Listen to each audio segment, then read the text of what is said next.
Alright, well, here we go. Hi, folks, and welcome to the Video Game Choo Choo podcast. We're here, we're ready, we're talking about games. It's me, John, this week, hosting, and coming along is Maverick. Maverick, welcome. Hello. Hey, did you know, breaking news just now, Yes. a 6-year-old boy is floating away in a hot air balloon? What, again? No, I just love whenever I get to see that on my feed. Oh my god, that was one of the days of all time. Stuff like that just doesn't happen enough. Really doesn't. Like I feel like, yeah, Balloon Boy was like around the same like power level as the Ever Given, I think. You know, like it's just like the stupid shit that happens that is just insanely funny and dumb that doesn't happen all the time. There's no more funny news. We need funny ass news. God, no, it's not. I don't know if it's funny. I remember when Sarah Palin showed up from the goddamn Masked Singer, and we thought, wow, there's no way that this could get even more ridiculous. Then a few months later, Rudy Giuliani showed up on the Masked Singer. Like I don't necessarily want that stuff to happen, but like stuff like that to happen. Like just dumbass shit that kind of sucks, but is also funny. You know, like that's what the world needs. No more just straight bad shit. It needs to also be funny, and we need to just kind of be able to move on from it afterwards. Just be like, all right, that happened. That was stupid, but okay. Accept it and move on. All right, yeah. Some people faked their kid floating away in a balloon. All right. God, I'm just if that actually had happened, it's still funny that it was fake, but like, how does a child like what fucking baby's day out shit has to go down to have a kid just like wander into a fucking weather balloon? You know, we're all asking how this happened. We're not trying to blame anybody. We're all trying to figure out who did this. God. Yeah, God save the freaking queen. Oh, wait. Like, that's all that's funny anymore, is when famous figures die. We need stupid shit to happen to living people, and for everyone to just be able to like walk away from it and be like, all right, well, that was wacky, but okay. Like, there was the Cody 2012 guy, when he just like started jerking it in the middle of like a random spot of like Florida or whatever. Yeah, that shit was insane. That was funny.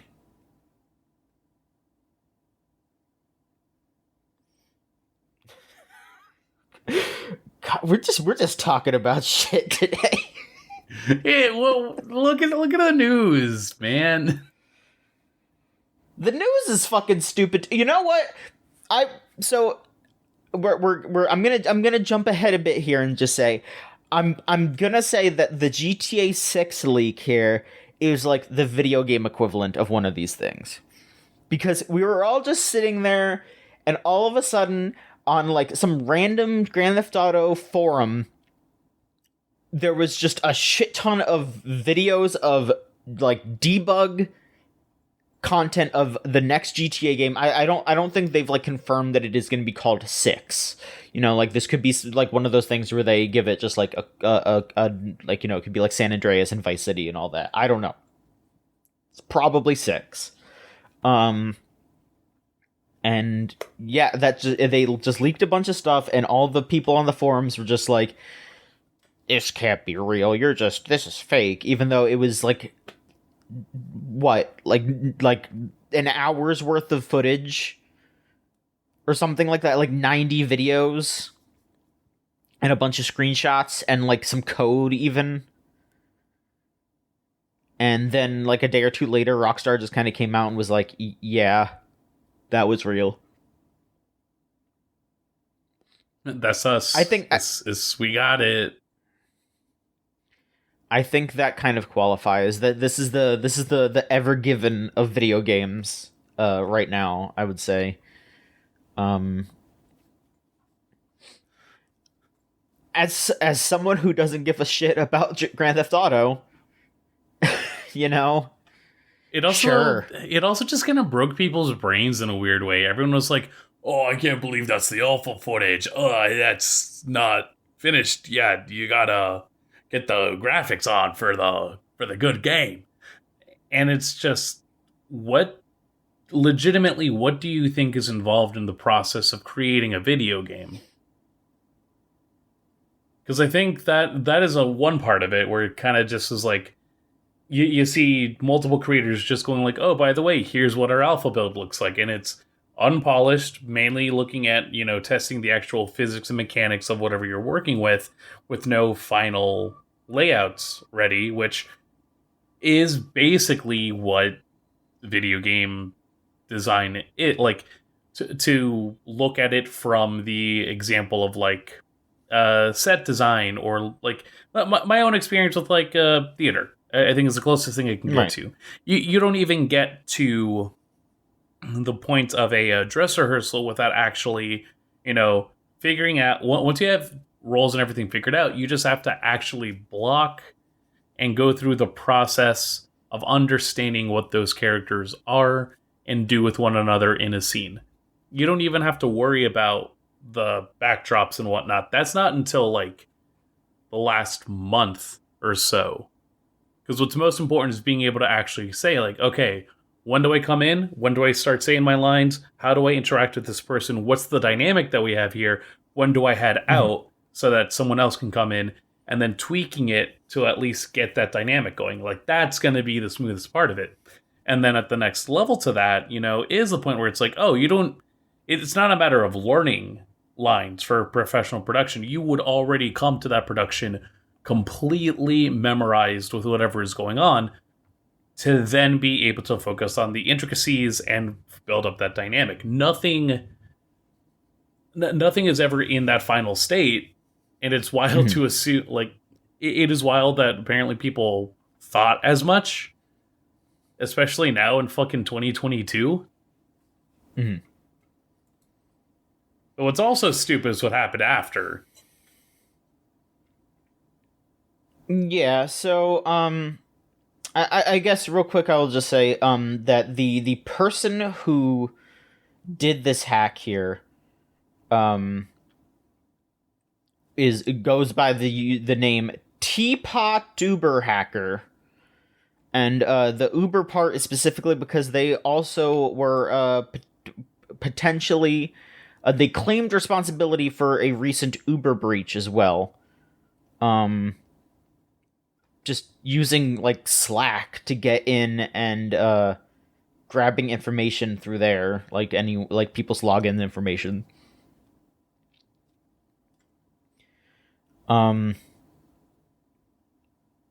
Yeah, it says here that they just straight up like uploaded it, went to bed, woke up, and was like, "Oh shit!" Like, I don't know what you expect when you're uploading GTA 6 footage, like one of the most looked like a game that so many people are like, oh my god, finally. Like, this is something that people have been at, like, like every couple of months, it like Grand Theft Auto 6 will just trend on Twitter because enough people are saying, man, I can't wait for it, like it just, I don't know. So yeah, the Rockstar came out and was just like, yeah, it's, it's real. The workers at Rockstar are pretty bummed about it, because, again, yeah, like you said, like, people are reacting very, very unfortunately to it, because they're just looking at it and they're not understanding that this is an early process thing, and they're, hammering down the gameplay before they worry about making it look pretty. Because, this is not something that people were supposed to see. Like, that's something that these folks have to remember, is that, this is absolutely still them working on the foundation and not, like, decorating the house yet. Rockstar saying that this isn't going to be any kind of long-term delay. There will probably be some smaller delays, like, internally. For all the bad reaction that they're getting, maybe there might actually be some good stuff that they see that people are commenting on that they might want to change. It's a rare opportunity in a weird way, and maybe they will take that to tweak things if there are things that need to be tweaked. But apparently, the London City Police have said that they have arrested a 17-year-old for a hacking incident, quote unquote. There are sources that are basically saying that this is the suspect for the Rockstar hack. There was a tweet that basically summed it up pretty well. This guy is going to jail because he had to let everyone know that Grand Theft Auto 6 had guns and you can rob people. Like, it's just it's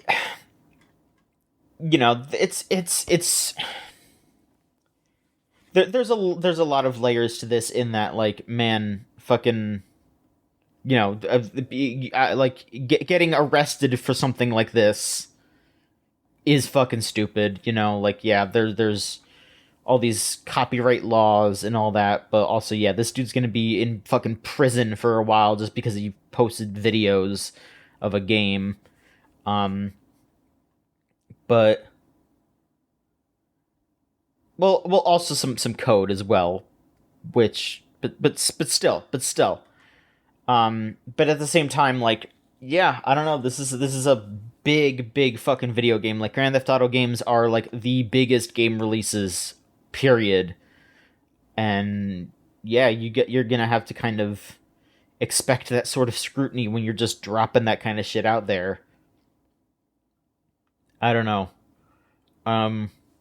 It reminds me of that Half-Life 2 leak from all that time ago, where the person just leaked like all the code and everything, and then fucking Gaben set up like a sting operation where he was like pretending to be wanting to give the guy a job, and when dude showed up, he got busted by the FBI. Like, that shit is just nuts. It's nuts. And this is just the kind of shit that happens in this space, like, shit is just weird.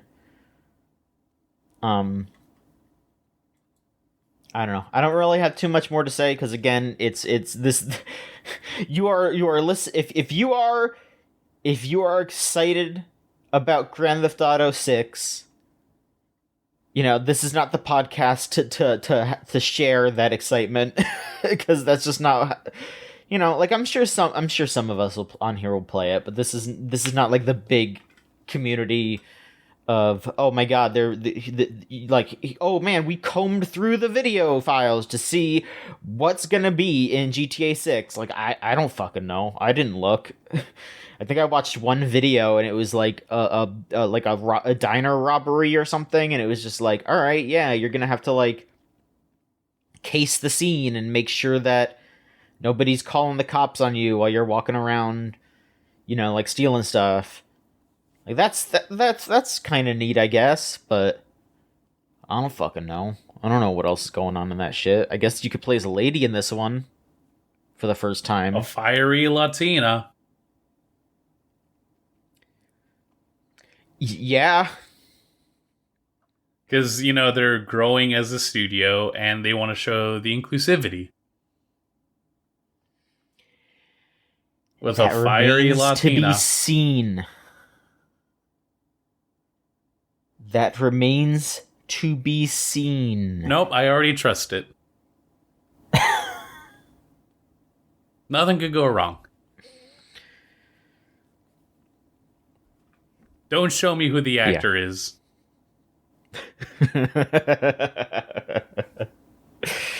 Oh my god. But yeah, that's the GTA 6 leak rundown for you all. Crazy shit. Crazy shit. Um Maverick, do you want to continue on with the news, or do you maybe want to talk about what you've been playing?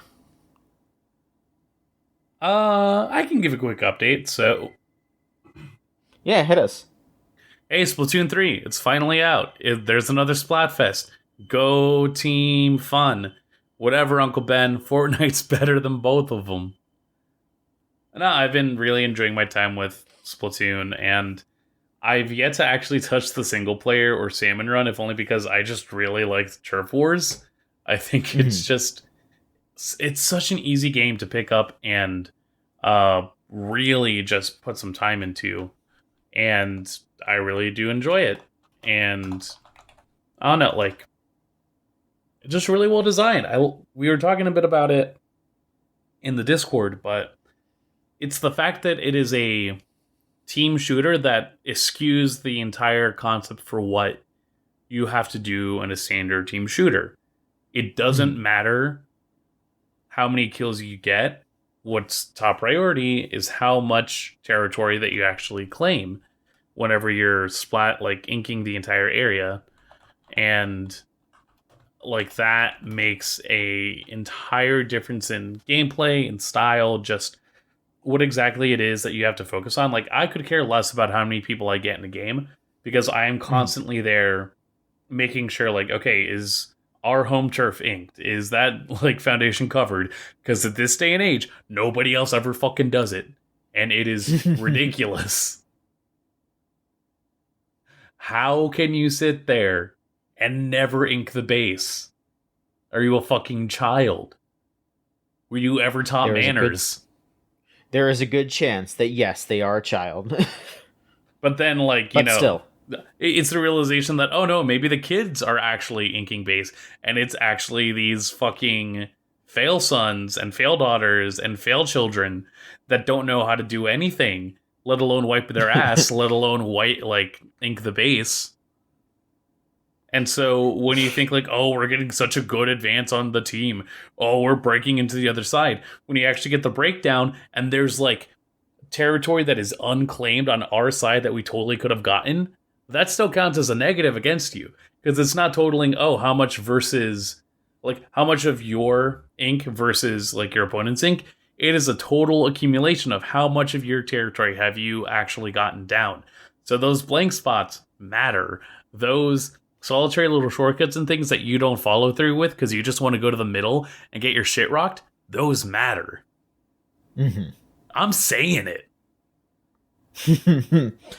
The official Splatoon strategy guide from Maverick. Yeah, ugh, God, this game's gonna make me start fucking smoking 3 packs a day. But no, it's been really enjoyable. Uh, when I originally played Splatoon on Wii U, like I didn't really take to any of like the actual splatters, and so I just like stayed with the roller for a while, which was fine. I feel like through my like experience with shooters throughout the past year, it's actually helped me become more open to just like other options. Like right now I'm working with like the .52 gallon, which is like sort of like a SMG where it's like quick firing rate. It's kind of all over the place, but the main priority is that it's quick enough that you can get a decent coverage around you, and you also get a sub weapon in the form of like just a quick shield, or like it's like a sprinkler that like sprays down, and so it's kind of like a front facing shield, like an Aegis reflector, but it's good in like a quick pinch or if someone's like trying to gun at you. And then the ultimate for that is sort of like basically they just put in like the funnels from Gundam as like things that can like take out, or as an ultimate. And so it's just like these little like speakers based on the original Killer Whale ultimate, which is like a big old speaker, and it just like shoots a sound at you like a in like a vertical or like horizontal direction. Maverick, wow, that sounds so silly. Look up police sound weapons, because those are basically the same idea, except this one's comical. And the Killer Whale 5.0 is the same idea, except it's 5 separate of these little speakers that hone in on somebody, and you can just take out a good amount of people in like a few seconds if you get a good implementation of it. It's been really fun. Not much else I can say until I start hitting up like Salmon Run and the single player, but plenty of time to do that. You got time. You're learning. You're gonna take that power that you gained from playing through all these turf wars into single player, and you're going to just clean it up. I am the fun champion right now. Yeah, and I will continue. You're championing fun. I will continue to champion fun. I respect it. Big man, strongest soldier.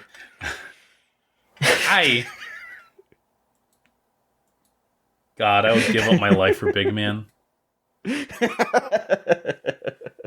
Has someone done fan art of like Big Man as Big Boss yet?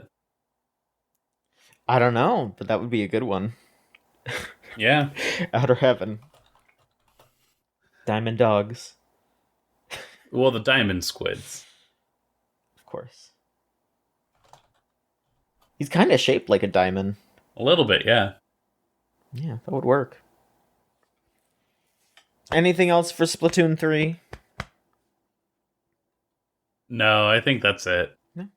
Okay. Well, my Switch has still just been being used for Xenoblade 3. I'm pretty sure if my Switch was a sentient being, it would be begging me to stop playing Xenoblade games by this point. It'd be like, dude, please, do something else, man. Please. Stop. It's the same shit. Mm. And I'd be like, no, you don't get it. You don't get it. You don't understand how chain attacks work in this game. They're different. It's cool. I'm still just chugging along, though. No update. The update is no update. I'm enjoying it a lot, though. The more I play of it, the more I enjoy it. But yes, not really a big update here, because it is just more of it. But I did purchase a new video game, and I did play a little bit of it. And by new, I mean like a month old, I want to say, about like a month and a half maybe. I picked up Soul Hackers 2 for the PlayStation 5 because I was getting a little scared that I would not be able to get a physical copy of it because it didn't really sell super well, it seems. And I was kind of right, because when I was looking around for it, I did have to drive around to a couple of different stores to even find a copy. So I think my fears were a little well-founded there. But I own it now, so I no longer need to worry. And I played like the first section of it, the first little bit of it. I like the party is basically all together now. It's a little hard for me to really judge it yet because, again, I've only played a smidge of it. The combat is okay. I'm gonna be a little bit of a bastard here. Oh, and I'm just gonna say it. I want to see the demons more. The fact that you are just basically attacking with the different characters and you're not really using the demons, you're just like channeling their powers. I need to see the guys. I need to see my little dudes doing stuff. But it's all right. It's okay, because one of the things you can do, though, is actually whenever you go into a dungeon, your demons all run around and find items for you. So you can see them when they're doing that. all right. They'll be standing there and they'll just be like, hey, lady, I found a Soma drop for you. And then you say, thank you, my beautiful son, Jack Frost. Continue to search for things for me. And then he says, hee-ho, and then he goes ahead and does more. Yeah, I mean, you know, just did a little bit. the writing so far has been pretty standard. I haven't been wowed. I haven't been offended. Um, I like Ringo so far. That's basically all I can say because like she's the only character that has been that I've been around the most yet, and it's nice that she just kind of has like this. She's a little bit of a shithead. Like she's like because the basic premise of the game is that these two like AI constructs that are created by this like super tech computer hive mind that is, I guess, like in the background of all technology in the world is like, hey, we normally just kind of observe, but humanity's about to go extinct, and we're just gonna send you two out there to fix it.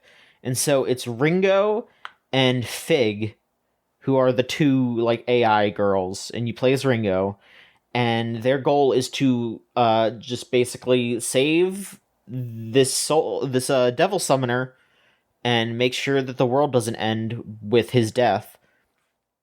And then you team up with him, and you're going around trying to fight evil devil summoners. And I mean, basically the big conceit here is they actually like made like a soul hack thing, which is like if someone dies, you can soul hack them and bring them back to life if they feel like it.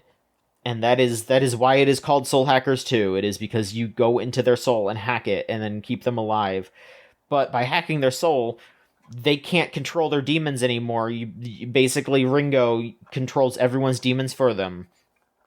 And that's why she's the main character, I guess. Again, sure, it just kind of like so far I'm just like, all right, this is fine. I'm not like my ass has not been set on fire here. I am not like, oh man, I can't wait to keep playing it. But I'm also not like, oh, this sucks. Oh, this isn't worth it. Oh, I shouldn't have bought this. It just seems like a JRPG. It seems like because it is by the Tokyo Mirage Sessions team, and I know some folks like TMS quite a bit. I know some folks really don't like it. But from what I've played of Tokyo Mirage Sessions, I kind of felt very similar to how I feel about Soul Hackers, where I'm just like, this is good. It's definitely not, like, the best, but it's solid. It's not bad, you know? It's just alright. It's just good. Like, a solid, like, 3 out of 5, maybe 4 out of 5, if it stays consistent. So I'm not offended by its existence like some people are. It just seems like it's fine, and I think people need to chill, because it's not like it's dragging down the good name of SMT, especially because it doesn't even have an SMT in its name anymore. But whatever. It's fine. It's fine. I might get into it at some point. Really, I just want SMT 2. No, sorry. TMS 2. Maybe someday. Maybe someday. Because yeah, this is the same team, so they're. I don't know what they would be working on next, you know, but I mean, we didn't know what that was after TMS came out, so I don't fucking know. Yeah, I definitely think that this would have gotten a far more reasonable reaction, like probably the same thing as me, where I'm just like, it's fine if it wasn't Cold Soul Hackers 2, like. They probably shouldn't have called it that in the long run. So yeah, it brings with it an expectation of style. It brings with it an expectation of a type of story, of a type of gameplay. This absolutely isn't. And I mean, I've played a good amount of Soul Hackers 1, and the style is impeccable. The gameplay is not. The gameplay, I would even say, is kind of bad.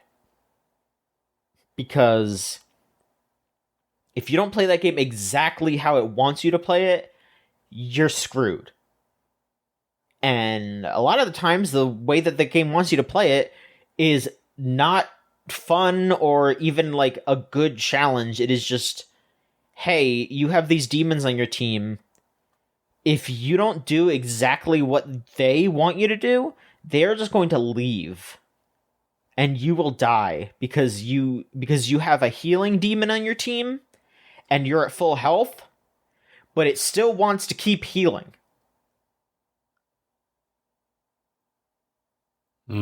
It's one of those like Final Fantasy 2 kind of things where it's like I get where they're coming from, but it's just not good. It is not a good concept.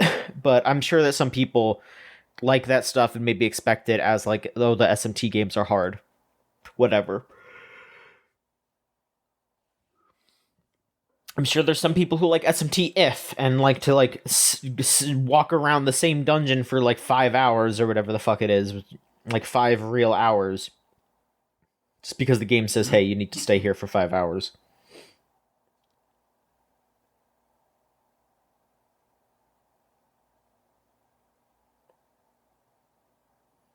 Well, damn.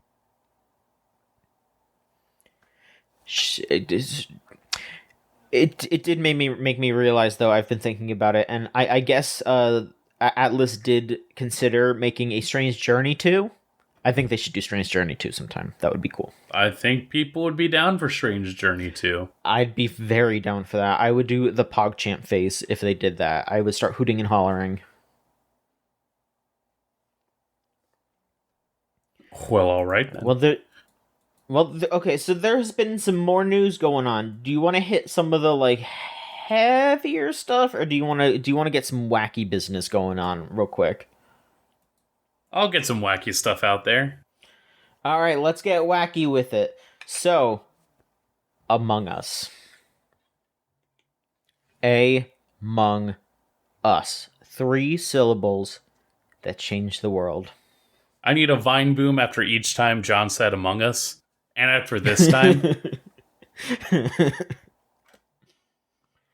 No more, though, after this.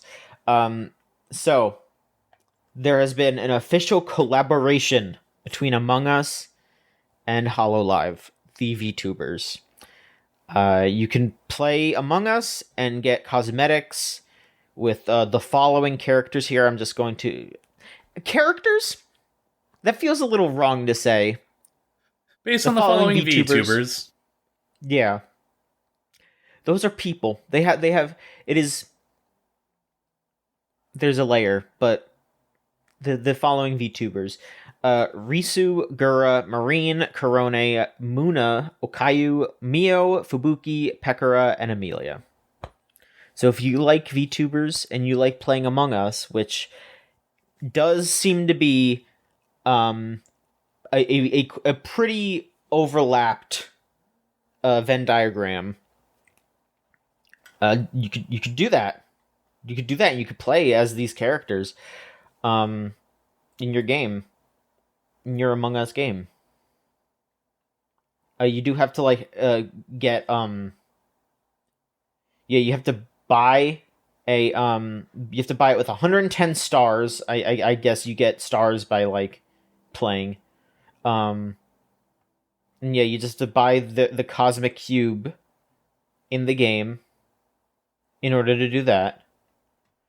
And then it's available for purchase until December 20th, so you don't have to do it immediately. You could play some Among Us a little later, but do be on the lookout for those imposters. They say on the update here from Innersloth. Yeah, you know, if you're a HoloLive fan, this seems like it's a pretty easy get to play as some of your favorite tubers. I don't know. I don't know what other updates there are. I mean, you know, I'm sure that they'll like play it to like the girls will play it to like showcase their characters or whatever in the future. I don't know, Maverick. Are you interested in playing some Amongst Us to get either in general or to get these costumes? No, I don't care. It's cool though. Like, I won't say it's not cool. It's great to see. Like it feels weird that maybe, just maybe, we are out of Among Us being a like hot topic game, so to say. So as someone who works at an arcade that has Among Us prizes, um, I feel like we as adults, and especially we as people who are in the games industry, the games journalism sense, or you have to pay attention to new stuff coming out and all that. Yeah, for sure. But for kids, no, they still love it. Kids are still all over it. Like kids are coming in, and we have little figures that are like little stamps. Like they're the different crewmates with their different outfits, and then you screw the bottom off of it, and it's a little stamp, and it's very cute. And kids eat those up. Kids want those all the time. And we have big giant Among Us plushies that are just the crewmates, like big old crewmates. They're very soft and they're very cute. Kids want those too all the time. They'll walk in and they'll see it, and like it's kind of expensive because they're big plushies. You need a lot of tickets. But kids will just flip out like, "Oh my god, look, it's an Among Us! Look at how big it is! Look at how cute!" Like kids still love Among Us. Like it is absolutely like on the same level as like your Fortnites, your Roblox. It is a simmering constant. It is not maybe this boiling, bubbling juggernaut that like we are constantly thinking about it. We are still like seeing a lot of memes and conversation about it, but it is absolutely just going. It is probably going to, for the very least, for another couple more years, just like in the background, always on someone's mind, always on some kid's mind, always like ready to play, always ready to watch a streamer or YouTuber play around. It's still there. Right. Yeah, no, that is definitely understandable. I guess my thought when I do look at this, it's like the intersection of fans of Hololive and the general VTuber trend and fans of Among Us. I feel like there's a specific intersection there that is also capable of spending money on these cosmetics. Mm-hmm. Not to deny that it won't be popular at all. And then, moreover, this is just as much a promotion for like Among Us in Japan, so to say, or Japan and Indonesia specifically, because with this specific roster, you have two folks from Hololive Indonesia that are very much like beloved and popular. You have the core VTubers that are a part of Hololive's gamers subsect, which still do everything else. It's just that specific like core of them. That's the easy way to promote them, and then you at least have two standard generation Hololive members that are like the most popular. Pekora and Marine are just like I think they are at the level of like household name at this point. I'm not certain, but they are definitely the two like bigger, as it already is big. Those are at least two that have definitely like I think have had a break in a specific way. And then Guraname, just like the two EN reps who, you have the biggest subscriber count, and then the person who has more or less helped make a lot of just like stopgaps with the way that they're able to actually do stuff in the middle of the pandemic. So, like, it makes sense for everyone that's here to like be there. From a marketing standpoint, I understand it. And then along with these cosmetics, there is also like face emoji visors, basically like a face you can put on your visor that like mimics sort of like a specifically, I would say, like Japanese keyboard emoji. It's like or keyboard emoticons. Like you've got uwu faces, greater than, less than sign, W faces, like a lot of stuff where it's like, oh no, I've definitely seen those around, but just not like usually as like the tail end of like some Nika Nika Doga video that I saw on YouTube.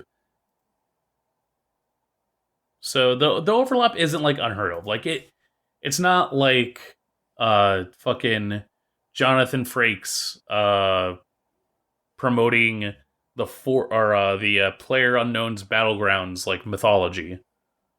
You know what I mean? It's not so out there. This makes sense. They got characters. They got the characters like USA Network. Do you think if people are still watching USA Network, that they would put the Hololive girls on there because they got the characters? Put Something to think about. Put Pecora in Burn Notice. Let's do it.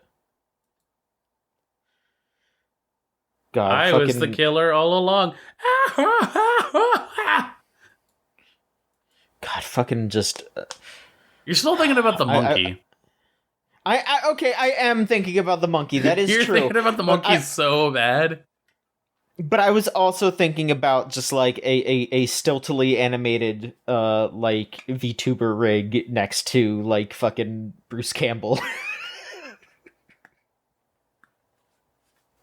That's what I'm thinking about too. I told my coworkers about the fucking monkey because I kept thinking about it, and they were like, "John, what are you thinking about?" I had to tell them. You could see it in your face, just so distraught. Just especially funny because I'm fucking wearing a mask, so they were just like saw my eyes, like the trouble in my eyes. This is a man being haunted. They had to know what was going on. Gee, Mr. Michalski, what are you thinking about? So there's this VTuber known as Usada Pecora, who does fucking videos online as a robot, basically, and she's got a fucking monkey.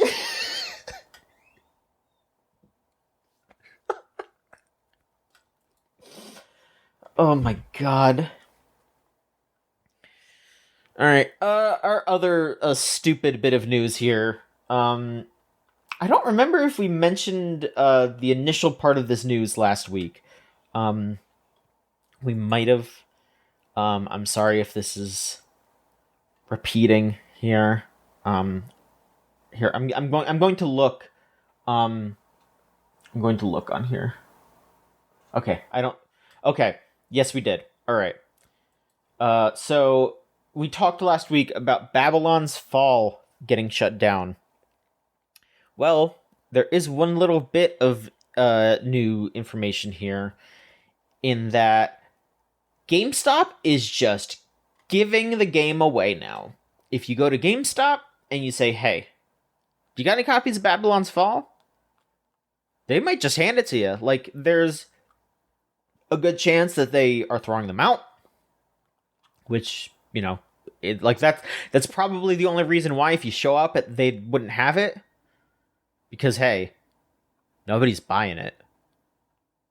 So you can either go to GameStop and ask them, and you know, they're either gonna have thrown them out, or you're gonna walk out there with a free game that's going to become a coaster on February 27th of next year.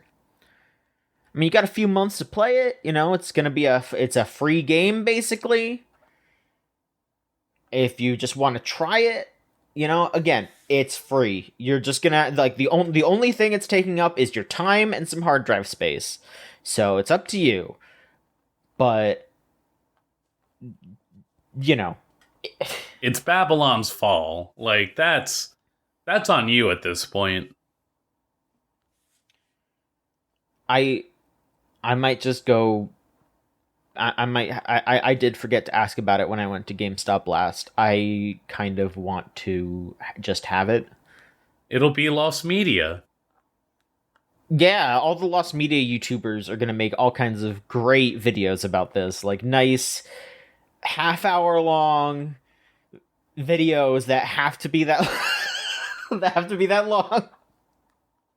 So I went on the Lost Media Wiki, and I was finding out about this game called Babylon's Fall.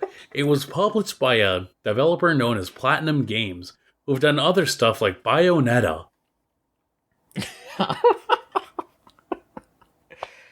No, this Polygon article did mention stuff like, you know, Too Human and Tabula Rasa, and it's like, you know, I mean, at the very least with Too Human, they did eventually like make that playable on Xbox. Like I think you can just like download it for free even if you're I don't know if it's for everybody or if it's just for like Xbox uh Xbox Live Gold members or Game Pass, whatever the fuck. Um, you can play that game. They just can't sell it. But something like I think Tabula Rasa was an MMO if I remember correctly, and then yeah, like Babylon's Fall, that is always online. So unless Platinum puts in some kind of effort to put in an online like a non-online way to play the game, which like why would they? Their like peak gameplay was like a couple less than 2,000 people. So it would be they would be doing it would be basically pointless to do it. So yeah, I mean if you're going to pick it up, go try it, I guess, or just have that disc forever and it'll be funny one day. Or nope. It'll be funny right now. It's funny right now. It will just continue to be funny as time goes on.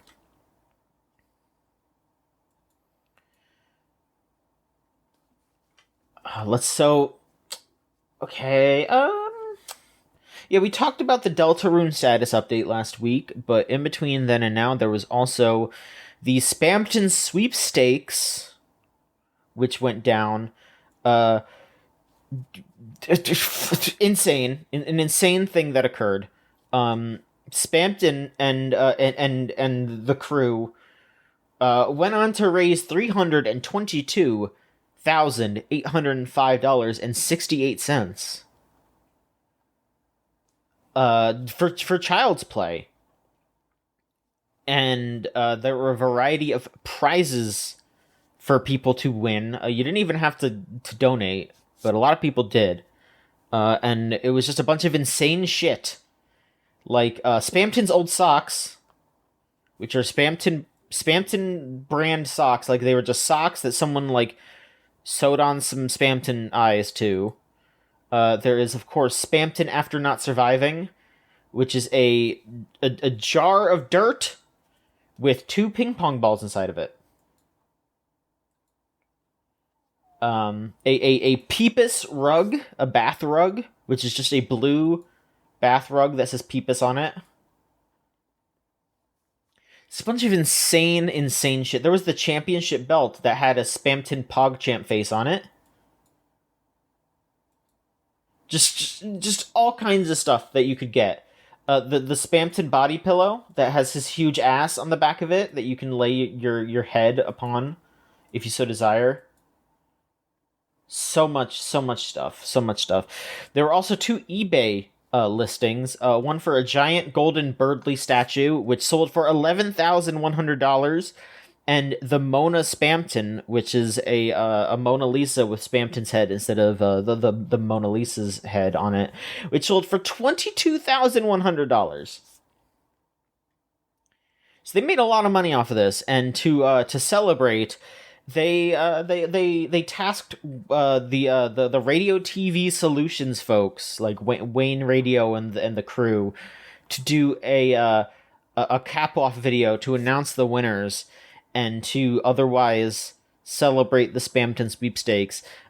It was fucking insane. It was fucking insane. I watched it like on silent at work, and seeing Wayne in his Spamton outfit did almost make me like yelp while I was in the middle of helping customers. Crazy shit. But they in also included in all of this, there were a bunch of little Easter eggs that would send you to new pages on the Deltarune website. And those things were little teases for what seems to be the future of Deltarune. Some stuff about like potentially the birth of Spamton, which seems to be that Noelle threw a bunch of like spam email code into a pet raising game that she was playing, and it spit out a Peepus, and Spamton was born from that Peepus. And also some hints about the true nature of Chris, and some little things about Noelle's sister Des. Nothing too crazy. Some more little peeks at perhaps the next chapter. Some characters for the next chapter. But just a couple of little updates, some nice things.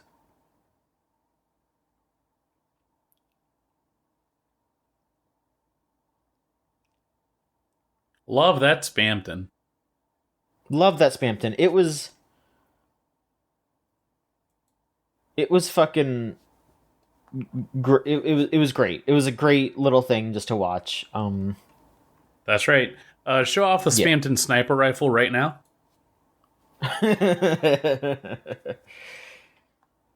This will be the first visual segment of the podcast. Going to show off the Spamton sniper rifle right now. I don't think we can do that. And it's up right now. Don't think we can do that. One more time? No. Cannot. 90-day trial. All right. Okay, so here's the stuff that we're gonna have to touch upon here. Oh, okay. Let's go over the one that I don't entirely understand the implications of. Okay. So I've read this article from VG247, and this is the basic gist of what I've gotten here. So graphics card manufacturer EVGA is quitting making graphics cards, basically. Just they're done. And this has stemmed from NVIDIA basically fucking them over.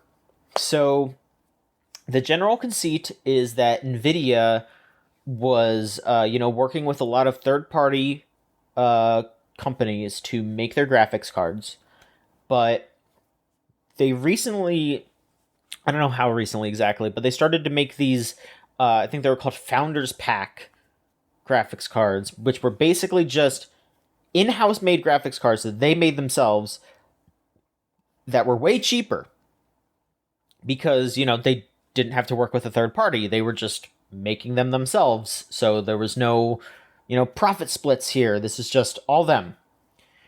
And EVGA basically just went, fuck that.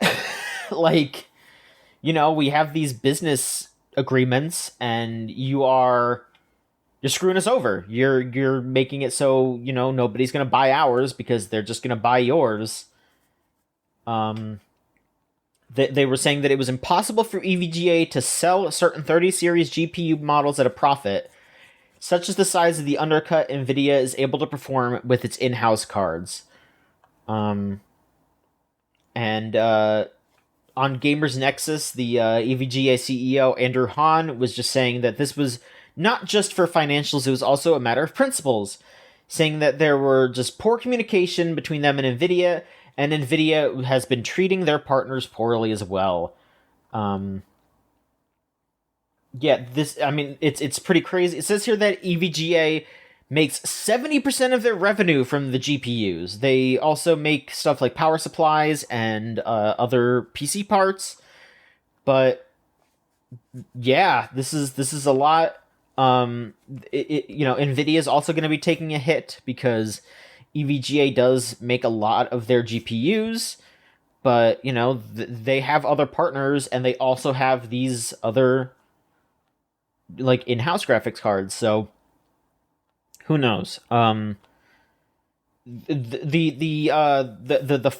40 series are going to be they're in the process of getting announced, getting ready to start production. It's a bit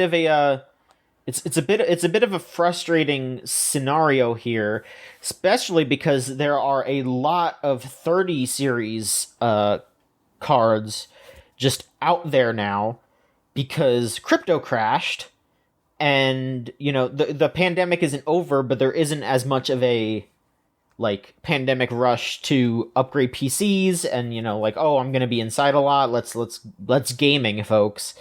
So there are just a lot of 30 series cards out there, just just sitting there. So it's gonna be a little difficult to get people to upgrade because the 30 series cards are just gonna be so cheap now, comparatively.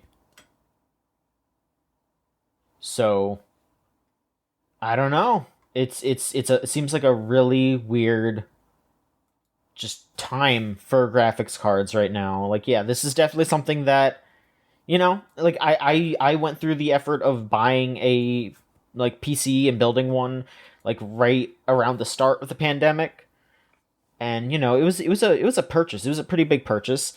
Definitely got way bigger as time went on. From crypto and all that, but yeah, it seems like now it's just a very strange time to be into this sort of thing and to be keeping track of all of it, because now it's just like, well, what do I do? Do I just buy a cheaper one, or do I, spring for the more expensive one that might be kind of hard to get your hands on, not necessarily because people are buying them a bunch, but just because there isn't really enough space in stores to host it. It's it's weird. It's weird.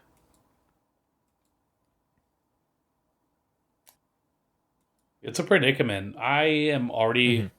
in the process of trying to figure out how to necessarily upgrade my PC. And yeah, the biggest thing is recognizing, I might need a new graphics card. And it just sucks that Hmm. ultimately the practices of a company have put out an entire manufacturer. Not Hmm. even just like, oh, we're gonna EVGA is gonna go work for like AMD or like be in a partnership with Intel. Full on bowing out of the situation. Which, Hmm. when it comes to that point, yeah, no, somebody fucked up.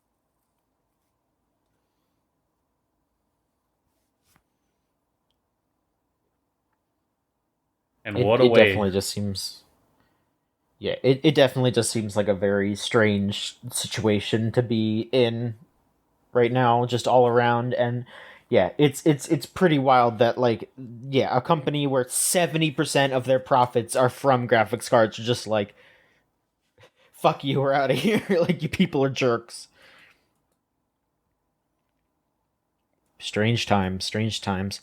Maverick, before we go on to our last bit of news here, tell me how you're feeling about Honkai Impact. You've been playing a lot of that. You've been bringing it up here and there. How you doing? What's going on with that? So people are familiar with Genshin Impact. Yes. MiHoYo's whole Breath of the Wild inspired open world gotcha game that is, I guess, surprisingly, runs well on mobile, runs well on PC, runs well for all consoles. It's all over the place. You get your funny little characters. You're kind of off doing whatever. There's some applications that may not be great. There's a lot going on. Mhm. What if I told you that MiHoYo made another game prior to this, and based more in sci-fi, more of a sci-fi Mhm. focus to it? There's still a gotcha mechanic to an extent, but it's not as, I would say, pressing, not as like Mhm. dire. There is most of the characters you get are ladies. No fellas in this one. Sorry, there's fellas in the story, but mainly you're playing ladies, Mhm. and some of those ladies are also canonically women loving women. Sure. Yeah. That is what Honkai Impact Third is more or less all about. I had played. I feel like I had brought this up a while ago when I had started to play, and it's a, again, free to play gotcha inspired game, which, rather than focusing on necessarily the Breath of the Wild mechanics, it's more of a uh, character action game of sorts. It's you Mhm. maneuvering through stages, maneuvering through waves of enemies, and using specific like combo strings to go and take care of those enemies. And these are simple strings, you know, you're just tapping on circle a few times, proccing abilities with either me using my DualShock layout, like using X for some sort of shield or maneuverability, triangle unleashes a super, and then the shoulder buttons let you switch out within the team of characters that you have access to. Pretty box standard, and with the way that it was set up, you know, I kind of dropped off of it for a while. However, Honkai Impact is one of those games that made, like, it opened my eyes to the reality that seeing a game from its inception growing and making deliberate, like, changes to its formula to better appease and, like, work with its fan base, that was something I was able to see because of the fact that the story has multiple chapters in it. And I had at least gotten up to, I mean, I was still in like chapter like 3 when I had first started. And I figured, oh, okay, you know, my friend keeps bugging me like, oh, Maverick, you got to play up to like chapter 9 or like chapter 10. I'm like, all right, I'll get to it. And those days that I had spent the time to just go through it, I started to notice those changes. Specifically, you know, this is a game that loves to have proper nouns. Yeah. It will be talking about the impact of the Honkai. What exactly are the Valkyries? What's a Hersher? What, like, so much shit that you can glaze over. However, it starts to actually have something that's like a poignant narrative. Is it the best one? I am still holding my reservation to say whether or not it is. My friend who has been like up to date with it and really getting into it, she will definitely say like, oh, this is maybe one of the best sci-fi narratives like I've experienced. And that is that is a lot to say about, you know, a gacha game, basically. And it's not something that is said lightly a lot either. But as I was going through that story, like,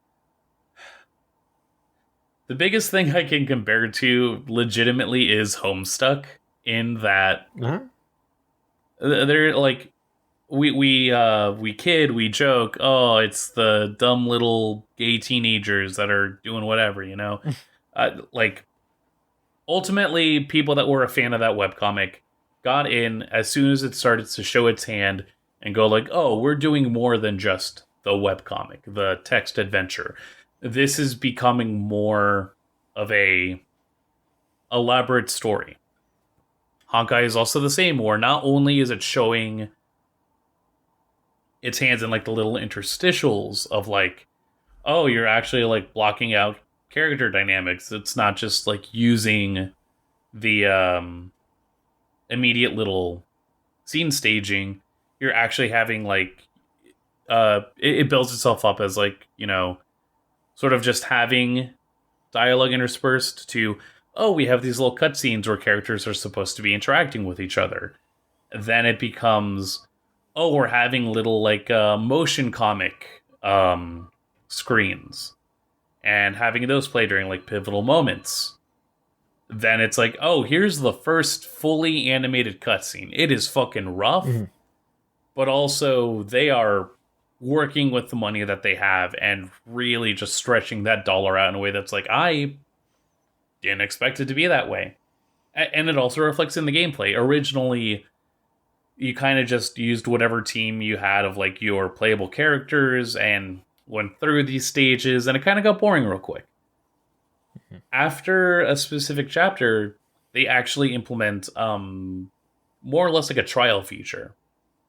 Like, whatever characters they have already available on the roster, if it's pertinent to the story, let's just go like, okay, you will get to try this character out, and depending on what you have to have, like, whatever we ask the narrative to do, or whatever is important to the story, you're going to have access to that character for at least that duration of time. And it's a different way to go about things. It's at least a fun way to say, like, oh, I get to try out a character I didn't get to before, maybe I'll roll for them in the future, but then also it just livens up the gameplay a bit after having so much familiarity with characters that, like, by default, you would just already be playing. Or if you're not completely trying to customize things, you wouldn't have experience, like, oh, here's what this specific character does, or whatever else. Like, I'm someone that likes to stick to a team and try and, like, level them out to the maximum if I can. But this is at least a good way to break that up so that I'm not just clinging to what I already know, and it at least actually forces me to go like, oh, hey, I wouldn't have picked this character otherwise. Maybe I want them in my team when I want to do like the roguelike variety that they added to the game that's more just open source and you can, or like open-ended, you can use whatever team you want. And by the end of like the most recent chapter, once I got to it, I was like actually blown away by like the fact that with the combination of giving me one dedicated character to work with, basically telling the story of that character start to bottom or start to end, and just sticking to that lens and delivering with a pretty well done like animation at the end, sort of just signifying like, hey, guess what, we're making a bold choice with our narrative and we're gonna stick to that. I was pleasantly surprised, and I need to get back to it, but I will say, like, Honkai Impact was not something I expected to be, like, engrossed with, but it is really good. Yeah. It's cool. Glad you're digging it, It that seemed like a far more interesting game than Genshin, because it just seems like they put forth like a more of a concept to it. Like there's just something to it. It's the fact that, like, the new game that's coming out, Honkai Star Rail, is making itself a bit closer into this lore rather than becoming another fantasy. Like, that definitely shows. Mm-hmm.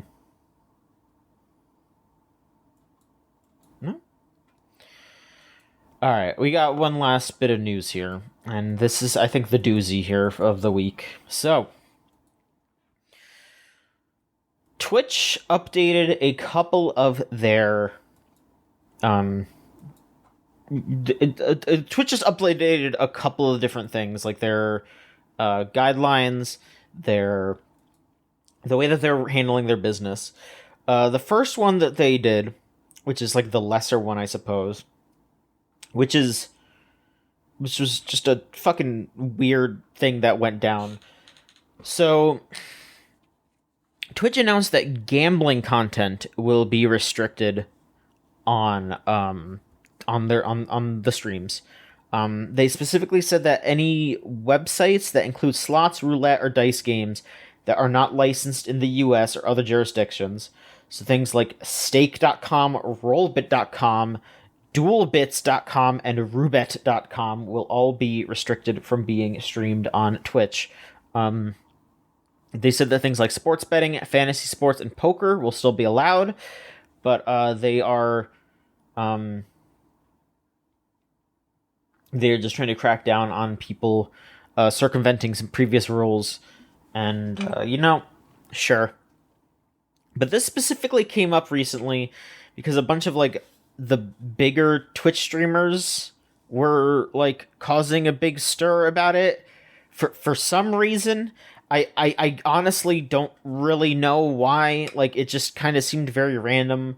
Like, people like Pokimane and Mizkif and those sorts of people were just all of a sudden like, we gotta crack down on gambling on Twitch. And then they did, because those people make them a lot of money. And then, in the process of this, I guess maybe I should mention like a slight content warning here for this.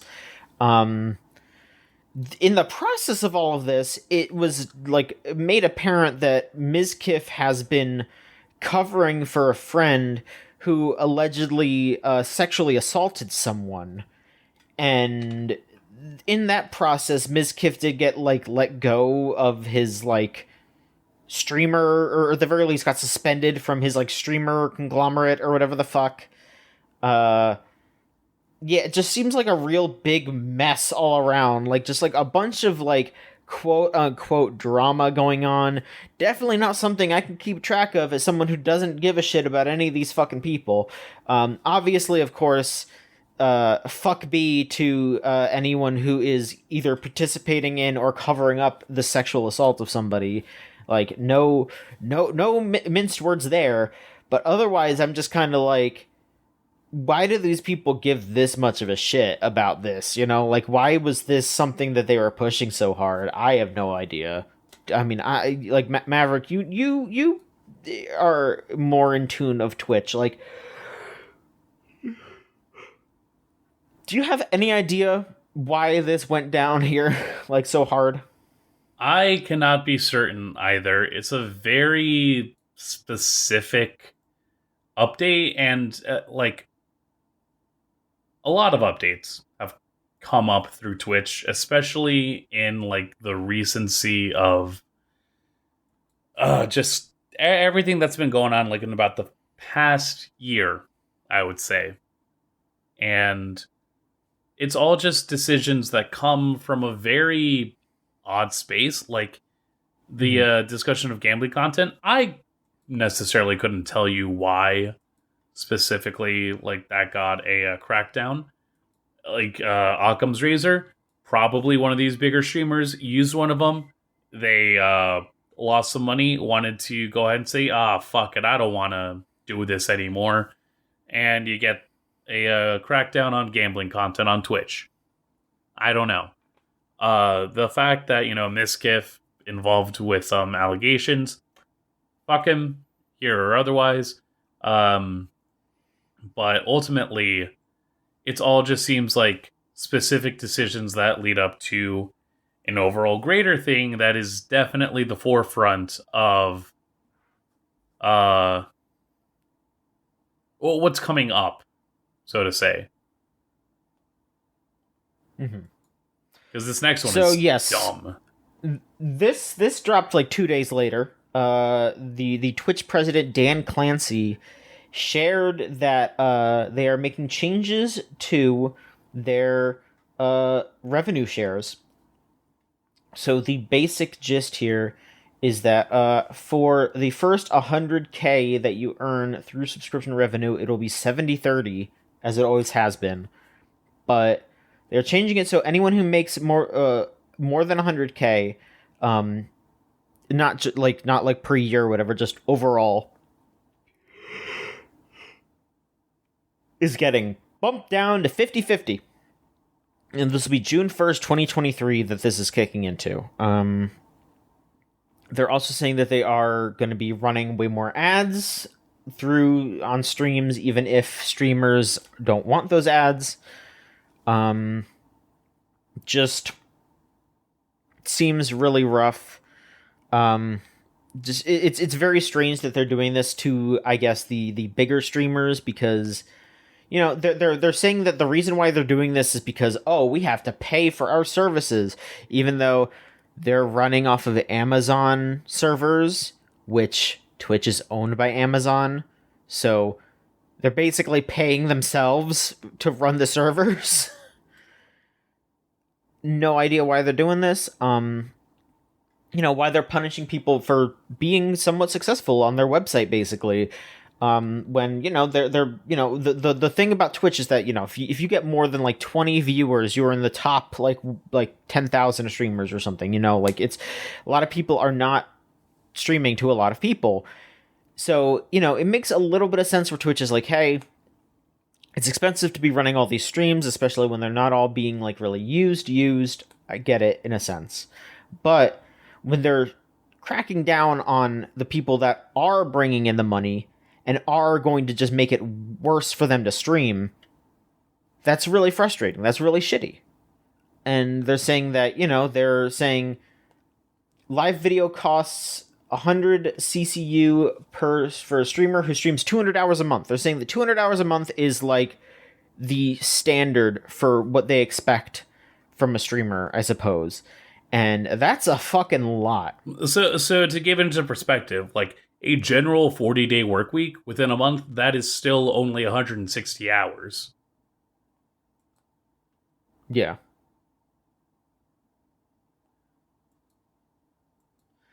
It's just fucking. It's ridiculous. I moderate for streamers who, and I'm like in part of streamer communities that are like in the in between of, say, thousands of subscribers that you see from the likes of Pokimane and from most of the V Shoujo folks and like just big name streamers, and then over that hump of immediately being in the like smaller demo, like the people who are affiliates and Twitch partners, people who are getting the actual revenue and like payment from Twitch. And as it stands, like from what I hear, it's already peanuts, because we hear about those numbers from the bigger streamers, but then it comes back around and it's like ultimately, folks who are making maybe just enough to be able to pay for rent, or maybe even just like to cover an extent of it.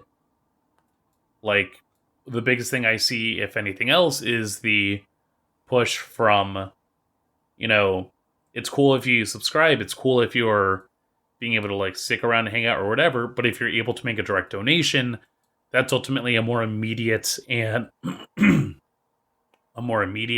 more available form of income that streamers have access to.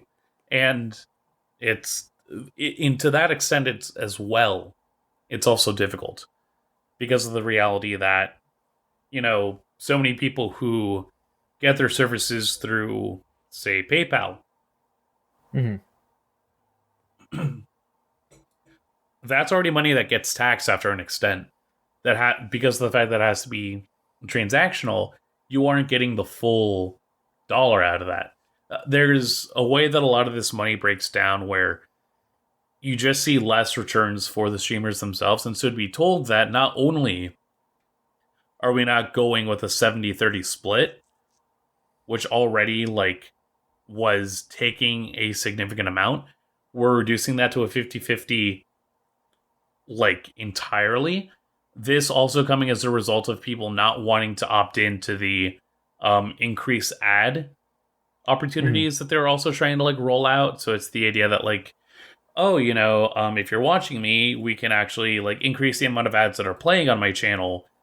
And maybe it'll be a thing where like, oh, it's 4 minutes of being able to go ahead and, present ads, and we'll just make that one chunk. There are ways to go ahead and do this or not do this. And like, I'm not going to ultimately admonish the idea of presenting like an advertisement on a broadcast, if only because I take those as opportunities to go do something else, or to just like decompress after being engaged for so long. That said, the opportunities that are there just seem very limited, and it sucks. And it's part of the reason why so many people are looking at the possibility of transitioning to, say, YouTube. Or, I mean, I say but that's maybe the only other significant space that streamers have access to where they won't lose a significant amount of revenue from just follower loss, viewer loss. But at the same time, like, for every little thing, like, it's two very compact and complicated situations. The biggest thing with YouTube is the fact that moderator tools seem very limited. So if you are a moderator for a streamer, there's not as much that you're able to do. And as, say, when you see the dashboard on Twitch for moderation, you have access to not just information about every single individual, when they started streaming, their past history of messages in that actual chat, being able to time them out on the spot, ban them on the spot, even just delete specific messages. There's a lot of variety and availability to be able to say, like, okay, if something's coming up and like something just strikes a weird chord, you can go ahead and see, like, okay, does user 69420 have a history of this kind of like upfront behavior? Has this been Mhm. something that we've been seeing? Is it just a one-time thing and we just want to take that out, send a private message for like, hey, that felt like a little bit too hard in one direction. We're just gonna ask you to tone it back, or even just keep a note like, hey, keep an eye out for this person, and the entire moderation team can look at that note for everyone else to then see, like, okay, if this person's in chat, let me just see how they're doing. Let me just see what that conversation is looking like. There's a lot Mhm. there, and I say this as someone that doesn't have to do that much work, but it's easy to have that space versus going to a platform that I have no idea what those tools look like. It might even be just as simple as, ban somebody if they're doing something you don't like. The interaction is the biggest part for streaming, and YouTube, for everything that I can say about it, at least as the like primary source for video content in terms of just being able to deposit things, and Mhm. that in itself is already rife with various troubles from the creator aspect. Like, there's no winning solution, unfortunately. But in a battle of who's shooting themselves in the foot less, YouTube is starting to win that battle. Because Twitch is really just gunning for it at this point.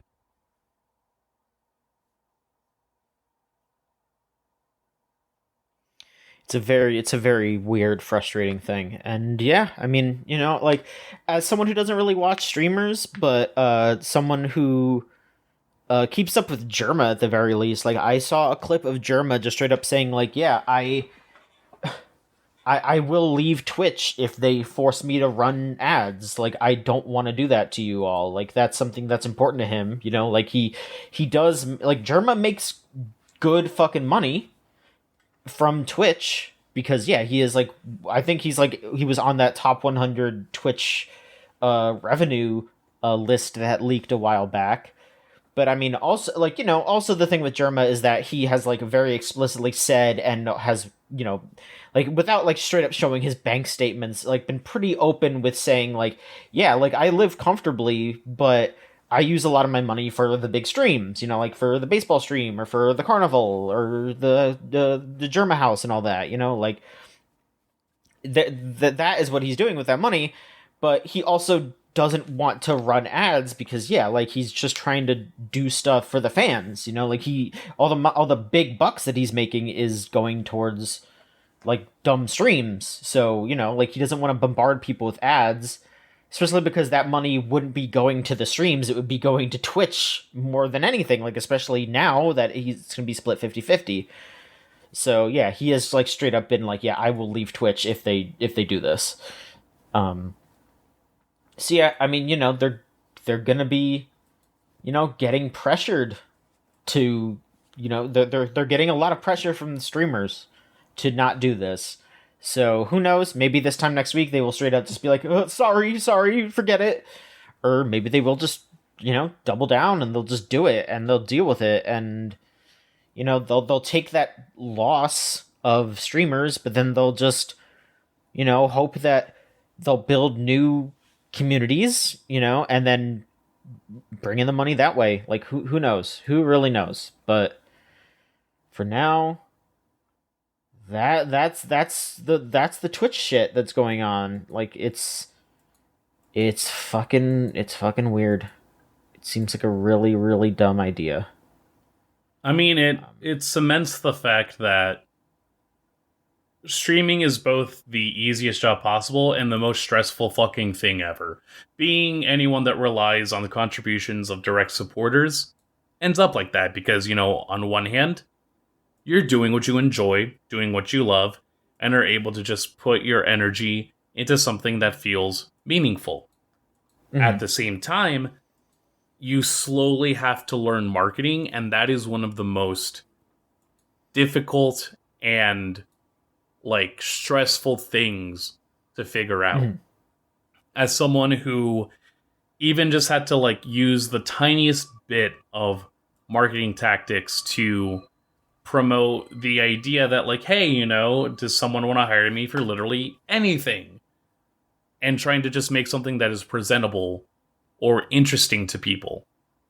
To do that for a consistent user base and to have that so that people are not just willing to like watch you, not just willing to go ahead and be able to see what you have to offer, but then say, oh, I want to put money down for this. I want to be able to support you directly. And for the longest time, you know, you thought, oh, my $5 is going to go directly to the streamer that I like. And then you realize, oh, no, only 70% of that goes over to the streamer. And now it'll be 50% of that. And now it'll be 50 of that. So every, like, all of this to happen during September, the month where actual subscription costs are, like, reduced or discounted, giving people an incentive to want to subscribe, giving people an incentive to want to like actually gift subscriptions as well. There's so many campaigns out there, so many promotions. Like normally it's like a time where people are like, yeah, I want to get my numbers up. Yeah, like for September and all that, yeah. But now it's just like, you know, for the people, some of the people that I follow, it's like, it's fucking demoralizing. And that energy that could have been there, that might have already been like in the process of being there, it's also starting to give way to like, okay, what if I tried to do YouTube? What if I tried finding other ways that I could still stream, but have something that is more beneficial to the way that I need to do things? Because you already get fucked over by PayPal. You already get fucked over by the inherent revenue switch. You get fucked over by the fact that like, if your internet's not good, streaming's already going to be a hassle. If your computer's on the fritz, that money that you wanted to like build up and support, that's going to a new computer. So many of these little things can go wrong, and it sucks that rather than taking a step to be able to like secure everybody and to at least ensure a more like prosperous stream community, it's still paying mind to this notion of like cutting costs for the dollar, even though you're owned by goddamn Amazon.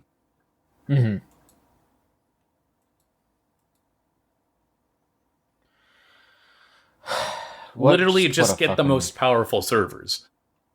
Yeah.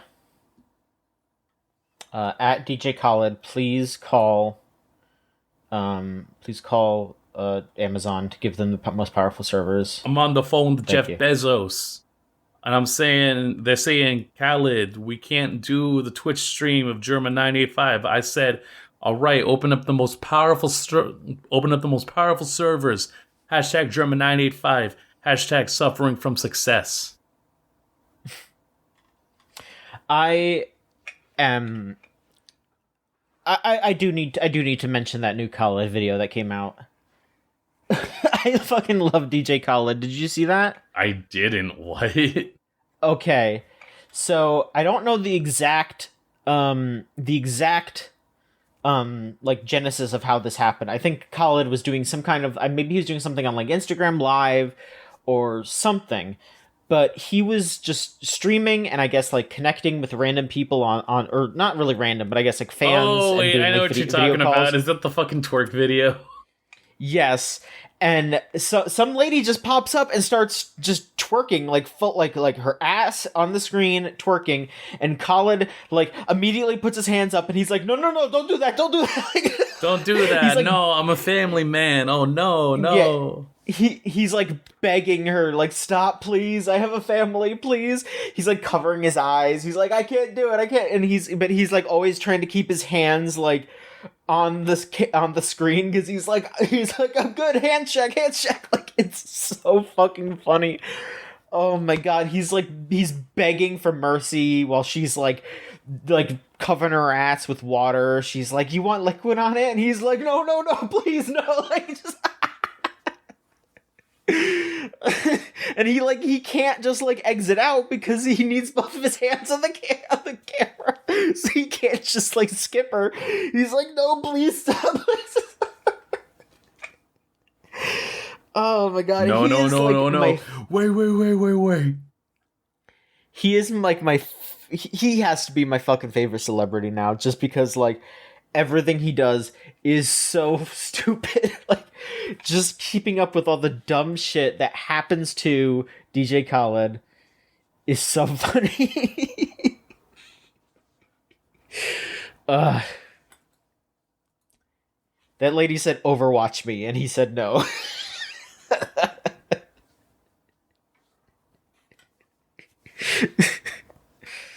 Oh my god. Alright, well that's it for the news, folks. Maverick, is there anything else you want to throw in before we wrap this up?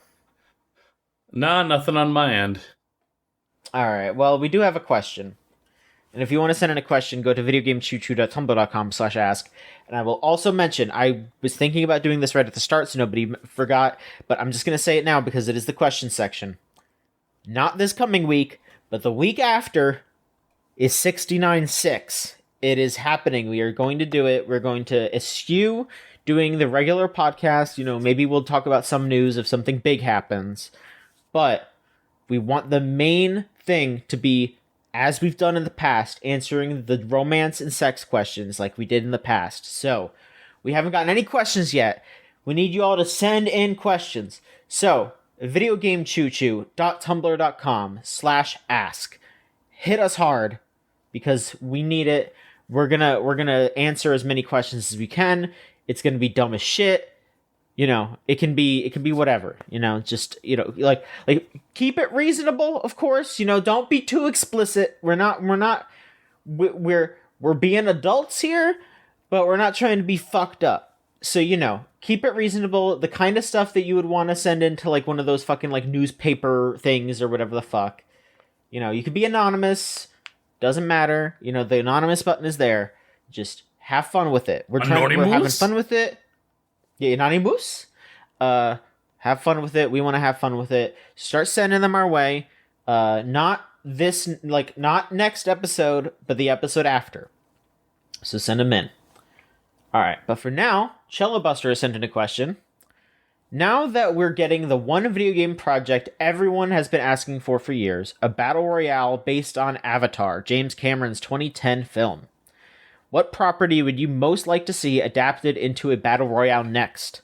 I think a HoloLive battle royale where you're a bunch of anime girls with guns on an island competing to be the next VTuber would be neat. See, okay, I didn't fully read that question, and I do love this concept of just they, instead of hiring new VTubers based on how they think they would perform or their personalities or whatever, it is just whoever gets the number one victory royale. Yeah, Fortnite, we're about to get down. That is very funny.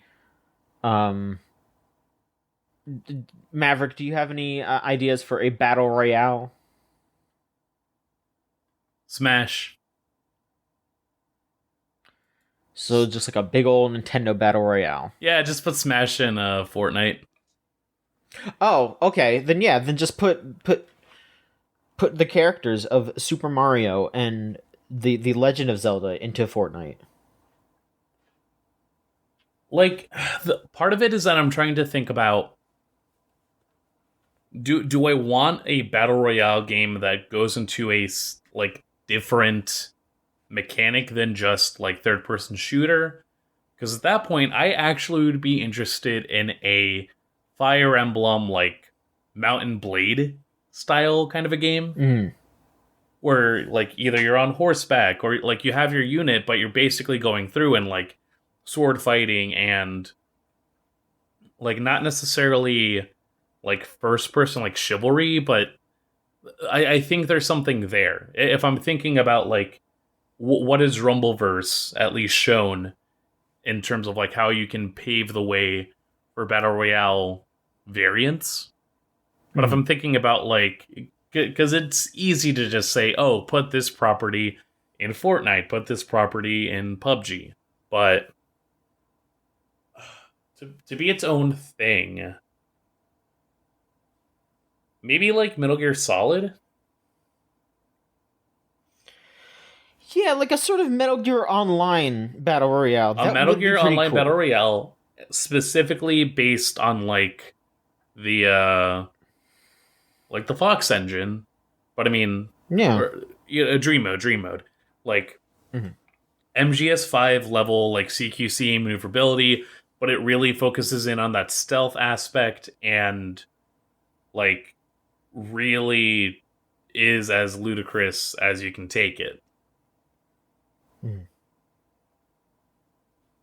If you Fulton somebody, the Fulton recovery mechanic becomes a way, like, not like a pseudo gulag, but you basically do have to provide support for whoever takes you out. Yeah, that would be kind of cool. I could see. I could see some kind of like swinging sort of thing. Like maybe like if there's like a team battle, you can kind of capture like a couple of people and add them to your team. I mean, I would say that would have to maybe be a lot smaller than like 100 players, because then it would just be like, oh yeah, once someone starts winning, they would have like 90 people on their team, you know. Yeah. But yeah, like a smaller kind of like maybe like 3v3 v3 v3 kind of thing, and then then it wouldn't be impossible for someone to swing it back around, especially once they start killing people and bring them over to their team. That would be cool. My only other thought as well would be, again, smaller player size, but with the Hitman engine. And so Ooh. just an entire cabal, like, and I think they kind of touch on this with one of the levels in 3, but just every assassin that is in the specific level, you have a random like costume, occupation, or whatever. You have like your own specific disguise, but you have to then take care of one other target, and it's done in a way that like you sort of like loop around with it, because then as soon as you take out that target, it's either gonna put you onto the notice of someone else, or you're gonna be aware that someone else is gonna try and target you, but only through the actual like interaction of like, if you see someone choking you out, you at least have the option to like fight back, and then that's where like the chase starts up again. But Right. if that's not your target, then they can still go find another disguise, hide somewhere else. Like, it's a very specific balance, and I think part of it would be having to tweak the Hitman vision so that it's not just like, oh, I can see through everything, but it at least still shows you your target, and it shows you stuff that's available to you. And so, yeah, like, if you're like I can at least think about it where if you're trying to like hide a body because you tried to take another disguise, and then you check and it's like, oh shit, someone already put a body in this locker, where else can I put this? Yeah. Or then it's like, wait, No, that's why neat. is somebody else hiding in there when I'm trying to put this body in here? I think there's a lot of opportunity for battle royales to like just grow. I mean, Fall Guys is also a battle royale to an extent. It's just easy to forget because of the fact that it goes in a different direction, but it still works. Yeah. And you could be Miku in Fortnite. You can be Miku in Fall Guys, yeah. It all blends together. Yeah, when's Miku gonna is Miku not in Fortnite yet? No, I guess not. Yeah, that seems like an inevitability though. Yeah, hopefully. Like she could have a concert and all that. Yeah, that seems like something that'll happen. As for me, I once again did my little turn around and look at my games, and something did immediately come to mind. A fucking No More Heroes battle royale would be the sickest shit in the world. It's baked right into the concept. You're trying to get number one. You're trying to be the number one ranked assassin, and you could just like, I don't know if they'd want to, make it like just characters that already exist, or maybe you could like make your own assassin and have their like move set like be similar to a different character. Like, oh yeah, no, I got like the Travis build, or yeah, I'm playing as like the Alice Moonlight build, so I have like a gun and all that. Like, yeah, like I think there would be cool ways to do that, absolutely. And I mean, hell, even if you don't want to go the battle royale route, like a big old like 100-person thing, fucking something like not Mad World, something like Anarchy Reigns, but with No More Heroes characters would be really fucking cool.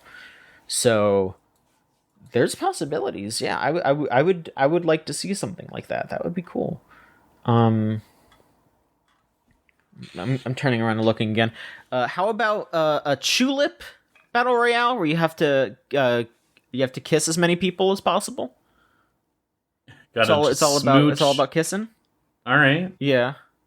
The Smoochin' Royale. Because you know what? At the end of the day, everyone wins. So, yeah. There you go. That one could be a point-based. Yeah, exactly. You just maybe like each character or each person has like a secret like thing that you have to do in order to get the kiss from them or whatever, and then you're just going around trying to solve how to appease all the different players. Yeah, there's options. There's options. All right. Well, I think that'll do it. Maverick, anything else before we move on to the end? Nah, let's bring it home. All right. So if you want to follow us throughout the internet, you can go to videogamechoochoo.com, which is our main website. We have our Twitter at VGChoochoo, which is a great way to just follow us, keep up to date with all the stuff that we're doing. We have our Tumblr, videogamechoochoo.tumblr.com, where if you put an ask after that, you can send us an ask. And again, please send us asks for 696, please. Facebook.com/videogamechoochoo, we have that. YouTube.com/videogamechoochoo is our YouTube, and Twitch.tv/VGChoochoo is where we stream. If you want to support us, you can go to patreon.com/VGCC. For just $3 a month, you get our anime podcast early, plus a bunch of other goodies a week early. And we are still thinking about what we want to do for exclusives. We were thinking about doing stuff, so that'll be fun. And you can come hang out with us on our Discord server, thegamezone.zone. You type that into your web browser and it'll bring you straight there.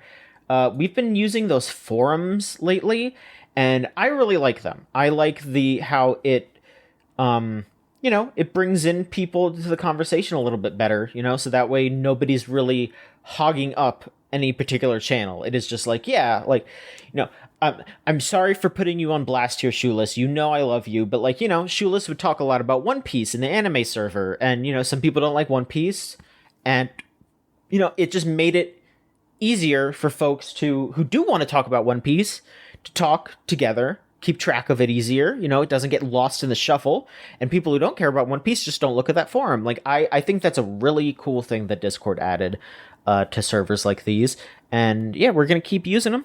If you have any concepts, any ways that you think we could improve upon it, based in this framework, of course, because I can't like call up Discord. I can't be DJ Khaled and call for the most powerful servers for our forum topics. When we hit 1 trillion posts talking about the anime season, can't exactly do that. I wish I could, but I cannot. But anything that we can do to make it better, please let us know. And of course, thank you to Melt Channel/Magic Circuit for the theme song Crushed off of the album Magic is Real. You can listen to their stuff, it's magic-circuit.bandcamp.com, or their older stuff is meltchannel.bandcamp.com. As usual, thank you so much for that. Bandcamp Friday's coming up again, so keep an eye on that to make sure that they get all the revenue. So we want them to do that. Maverick, where can people find you? People can find me on Twitter over at Mavsplaniamania. That's at MAVSPLANIA MANIA. And actually, by the last time that I have been on the podcast, you can go ahead and check out my Frogun review, because it was highlighted recently, which was pretty cool over at Critical Distance. Critical Distance. Yeah. Yeah. which I Hey, didn't you know expect. what? I wouldn't be surprised if your Fashion Please review doesn't go up there soon too. Because That would be wild. mm-hmm. For stuff that I'm kind of just like, I'll write about this because I kind of want to put something out there, but then I'm not familiar with, like, not even necessarily putting down, but like actually providing like games criticism in a way that's like not just this game stinks. Mm-hmm. Like I'm glad it was like I'm glad that it resonated with folks. Yeah, it's very cool. And you can find me at JOHN_MICHONSKI. And can't really talk about what I'm working on currently because it is very much not in my hands. But you're probably going to be reading some stuff that I've written soon. Could be on this site, could be somewhere else. I don't know. We'll see. But thank you for listening, folks, and we'll be back next week with another episode of the Video Game Choo Choo Podcast. So long.